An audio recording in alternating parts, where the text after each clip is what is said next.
नमस्कार. निवडणुका, घोटाळे, भ्रष्टाचार, सत्ता, सत्ताधीश, विरोधक, UPSC, MPSC, स्कॅम अशा शब्दाने, अशा भडीमाराने, आरक्षण, आंदोलन अशा विविध प्रकाराने स्वतंत्र भारतातील स्वतंत्र नागरिक हा भीत घाबरत जीवन जगत आहे. मग भारत स्वतंत्र झाला म्हणजे काय झालं? माणूस स्वतंत्रच नाही. या लोकांच्या या धामधुमीमध्ये भारतामध्ये माणूस स्वतंत्र परमेश्वराने दिलेलं जीवन हे या लोकांमुळे भीत मरणाला जगत आहे. आता यावर एकमेव सत्याचा उपाय आहे. एकमेव सत्याचा उपाय आहे ते म्हणजे सैनिक समाज पार्टीची लॉफुल असेंब्ली. कायदेशीर असेंब्ली कुठेच नव्हती, कायदेशीर तरतूद नव्हती, कायदेशीर इन्स्टिट्यूशन नाहीये.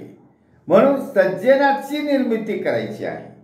आमदार खासदार निर्मितीचा भाग तर पुढचा राहिला, परंतु आधी सज्जन माणूस एकत्र करायचा आहे, सज्जन व्यक्ती एकत्र करायचा आहे आणि तो सज्जन माणूस या देशाचा विकास करू शकतो. आणि ह्या सगळ्या गोष्टी ज्या आता वर्णन केल्या यांना समूळ नायनाट करण्याची ताकद त्या संघटनेत राहील. म्हणून लॉफुल असेंब्ली म्हणजे सैनिक समाज पार्टी याचा आम समाजातील नागरिकांना प्रत्यय येणार आहे. कारण सैनिक समाज पार्टी केवळ निवडणुका लढवण्यासाठी पुढे आलेली नाही, तर ती आम समाजातील नागरिकांना स्वतंत्र जीवन जगण्याची कला देण्यासाठी आली आहे. सैनिक समाज पार्टी हे इन्स्टिट्यूशन आहे, राजकीय माणसं निर्माण करण्याची इन्स्टिट्यूशन आहे, तसंच सज्जन माणसाचं कलेक्शन आहे.